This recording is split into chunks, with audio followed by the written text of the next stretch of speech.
গ্রীষ্মকালীন ছুটি শেষ হয়ে গেছে। রোশনি, আমি চলে এসেছি।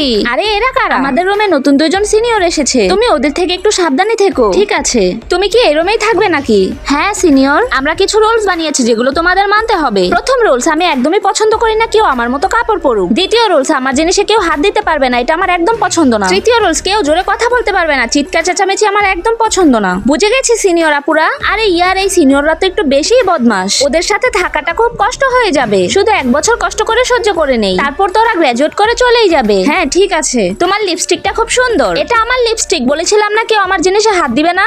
তোমরা দুজন আসলে চোর। কিন্তু এই লিপস্টিক তো সাকিনার। কোনো সমস্যা নেই, আমি সিনিয়রদের গিফট মনে করে দিয়ে দিচ্ছি। আরে আমার লিপস্টিক তো এখানে। সাকিনা, আমি তোমাকে বলেছিলাম না আমার মতো কাপড় পরতে পারবে না। সাকিনার কাছে এই ড্রেস অনেক আগে থেকেই ছিল। সমস্যা নেই, আমি এই ড্রেসটা পাল্টে ফেলছি। সাকিনা, তুমি কি ভেবেছো তুমি ওদের রুলস মানলে ওদের ফেভারিট হতে পারবে? এটা ভাবলে তুমি ভুল ভাবছো। আরে সিনিয়ররা বলেছে ওদের কোম্পানিতে কিছুদিন পর আমাকে চাকরি দিবে। সাকিনা, আমি তোমার জন্য গিফট এনেছি। দেখেছো, সিনিয়রদের কথা শুনলে গিফটও পাওয়া যায়। থ্যাংক ইউ তোমাদের দুজনকে। সাকিনা, আমরা একটা গ্রুপ বানিয়েছি ব্যাংক কার্ড বানানোর জন্য। ওইখানে একজন মেম্বার কম আছে, তুমি জয়েন হবে? না, আমি করব না। শেষবারের মতো বলছি, হ্যাঁ নাকি না? না। আরে ওই দুজন বদমাশ সিনিয়র কোথায় গেল?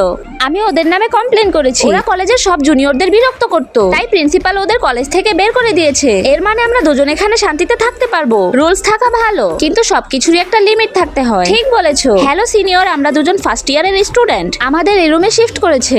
আমাদের রুমে কোনো রুলস নেই, তোমরা দুজন এখানে আরামে থাকতে পারবে। বন্ধুরা, এমন আরো ভিডিও দেখতে চাইলে লাইক ও সাবস্ক্রাইব করে কমেন্টে লাভ ইমোজি দিয়ে যাও।